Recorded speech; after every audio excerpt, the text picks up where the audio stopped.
الحمد لله وحده والصلاة والسلام على من لا نبي بعده. د تقلید په مسأله کې د اهل سنت والجماعت دعوه ده چې موږ اهل سنت والجماعت په اجتهادي مسائلو کې په مجتهد باندې اجتهاد واجب ګڼو او په غیر مجتهد باندې د داسې مجتهد تقلید واجب ګڼو چې داغه مجتهدواله په دلیل شرعي سره ثابت وي او مذهب مکمل مدونی او مذهب متواتر وي. موږ مطلق تقلید ته واجب بالذات او تقلید شخصي ته واجب بالغیر وایو. اهل سنت والجماعت په هر فن کې د هغه فن د ماهرینو تقلید کوي. دا د اهل سنت والجماعت د علماو دعوه شو. په دې دعوه کې شپږ جزء ګورورونو راغله. اول دا چې اهل سنت والجماعت په اجتهادي مسایلو کې دا اول قید شو. دویم دا چې په مجتهد باندې اجتهاد واجب ګڼو دا دویم قید شو. دریم دا چې په غیر مجتهد باندې د داسې مجتهد تقلید واجب ګڼو چې داغه مجتهدواله په دلیل شرعي سره ثابت وي. دریم دا شو. او څلورم دا چې مذهب مکمل مدونی او پنځم دا چې مذهب متواتر وي. او شپږم دا چې اهل سنت والجماعت په هر فن کې د هغه فن د ماهرینو تقلید کوي. دا شپږ قید شو په دې دعوه د اهل سنت والجماعت کې. د دې دعوی په لیکلو باندې تقریبا ډیر اعتراضات دفع شو. اول اعتراض دا دفع شو که غیر مقلدین وکټوریان تاسو ته وایي چې تاسو په عقایدو کې د چا په مذهب یې، نو جواب وشو چې د عقایدو مسائل اجتهادي او غیر واضح مسائل نه دي. نو ګوره یو د عقایدو اثبات دی، په دې کې تقلید نه دی واجب. او د اشعری او د ماتوریدی نمونه چې دي دا نسبتی نمونه دي، لکه د افغانی او د پاکستانی. او دا نسبت ابو منصور ماتوریدی ته لدی وجه کیږي چې امام صاحب نه درانقل شو عقاید و ترتیب او تدوین تفصیلا د هر چا نه مخکې ابو منصور ماتوریدی رحمه الله کړو. نو خلاصه د دې اعتراض او جواب دا شو که غیر مقلدین تاسو ته وایي چې تاسو په عقایدو کې د چا په مذهب یې، تاسو ورته جواب ورکړئ چې یو اثبات د عقایدو دی او یو فهم د عقایدو دی د نصوصو نه. په اثبات د عقایدو کې موږ د چا په مذهب نه یو، او په فهم د عقایدو کې د نصوصو نه موږ د امام صاحب په مذهب یو. اوس که تاسو به اعتراض وکړئ چې تاسو په فهم د عقایدو کې د امام صاحب په مذهب یې، نو بیا ځانونو ته ماتوریدي ولې وایي؟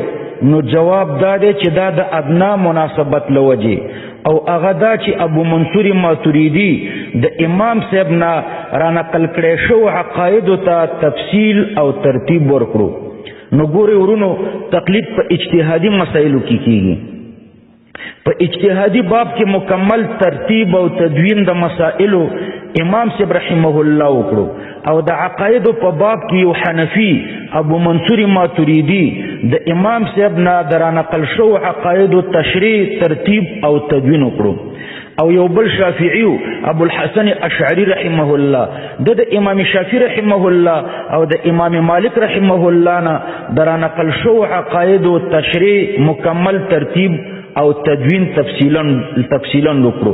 نو ګوره په لنډو الفاظو کې بیا درته وایم چې که غیر مقلد پوښتنه وکړه چې تاسو په عقایدو کې د چا په مذهب یې، نو جواب ورته ورکوي چې زه په اثبات د عقایدو کې د چا په مذهب نه یم، او په فهم د عقایدو کې د نصوصو نه زه د امام صاحب په مذهب یم. او که بیا درته ووایي چې تاسو نو ځانونو ته ماتوریدي ولې وایئ، نو جواب وشو چې دا د ادنا مناسبت له وجې، او هغه دا چې ابو منصور ماتوریدی رحمه الله د امام صاحب نه رانقل کړی شو عقایدو ته تفصیل او ترتیب ورکړو. نو زمونږ په دعوه کې اول جز دا چې موږ تقلید په اجتهادي مسایلو یعنی په غیر واضح مسایلو کې کوو، او د اعتقاد د عقایدو مسایل دا واضح دي. دویم، که غیر مقلدین وایي چې تاسو د امام صاحب په مذهب یې، نو امام صاحب د چا په مذهب وو؟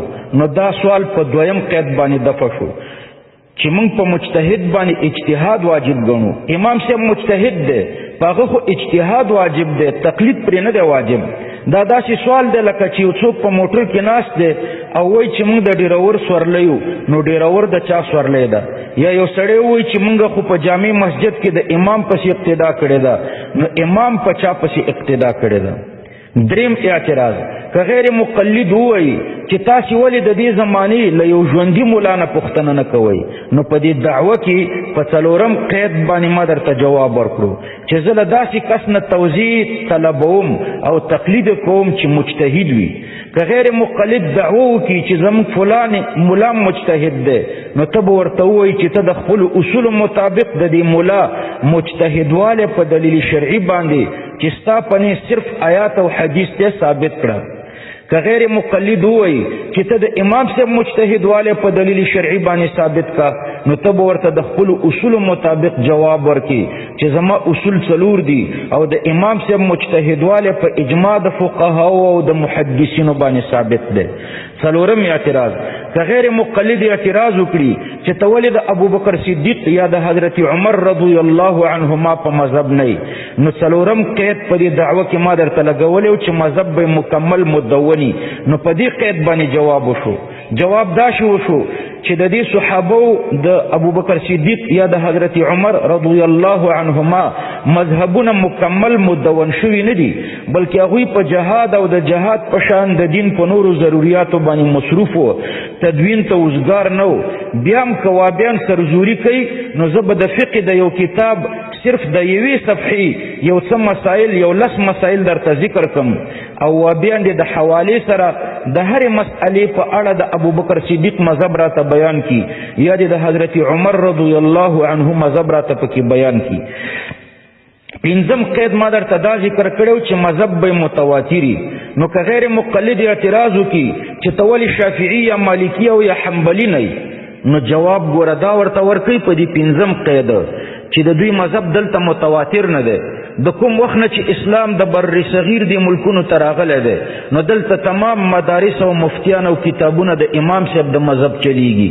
په دې ټول تاریخ د اسلام کې دلته هیڅ شافعي یا حنبلي او یا مالکي د دوی مدرسه یا شیخ الحدیث او یا مفتی نشته او نه تیر شوی دی.